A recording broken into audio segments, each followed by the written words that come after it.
So ఎవరైనా మతం మార్చుకోవడం తప్పు కాదు, ఇట్స్ లీగల్. ఎవరైనా మతం మార్చుకోవచ్చు. ఒకవేళ ఇక్కడ ప్రాబ్లం ఎక్కడ వస్తుంది అంటే ఆర్టికల్ 14 ఆఫ్ కాన్స్టిట్యూషన్ ఏం చెప్తుంది అంటే no discrimination of any person under any religion, caste, creed, gender etcetera etcetera, right to equality.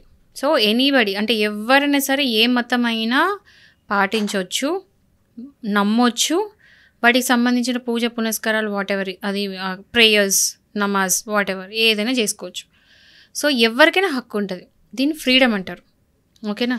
So right to religion ఉన్నప్పుడు, రైట్ టు రిలీజియన్ అంటే ఏంది ఇక్కడ, నువ్వే మతమైనా నువ్వు పాటించుకో, నీ ఇష్టం అది. సో మతం మార్చుకోవడం కూడా తప్పు కాదు. బట్ ఏంటంటే రీసెంట్గా సుప్రీంకోర్టులో ఒక కేసు పడింది. యాంటీ కన్వర్షన్ లా అంటే ఏంటంటే మత మార్పిడి నిరోధక చట్టం. అంటే మతం అనేది మార్చుకోకూడదు, దాన్ని నిరోధించడానికి ఒక పర్టికులర్గా, స్పెసిఫిక్గా, ఎక్స్క్లూజివ్గా ఒక చట్టం ఉండాలి.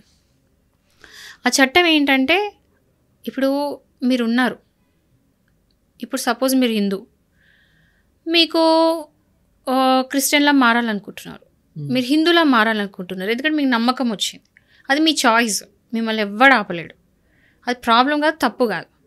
కానీ ఎప్పుడు ప్రాబ్లం అవుతుంది చెప్పాలా, నేను వచ్చి మీ దగ్గరికి ఎగ్జాంపుల్ చెప్తాను, నేను వచ్చి మిమ్మల్ని మీరు హిందూలా ఉన్నారు కదా, వద్దొద్దు మీరు క్రిస్టియన్లా మారండి, వద్దొద్దు ముస్లింలా మారండి అని బలవంతంగా ఫోర్స్బుల్లీ, నీకు ఇష్టం లేకపోయినా సరే నువ్వు మతం మార్చుకో అని చెప్పడం, లేకపోతే నీకు డబ్బులు ఇస్తా, నెలకి ఇంత ఇస్తా, లేకపోతే ఒకేసారి ఇంత ఇస్తా, నువ్వు మతం మార్చుకో అని చెప్పి ప్రేరేపించడం.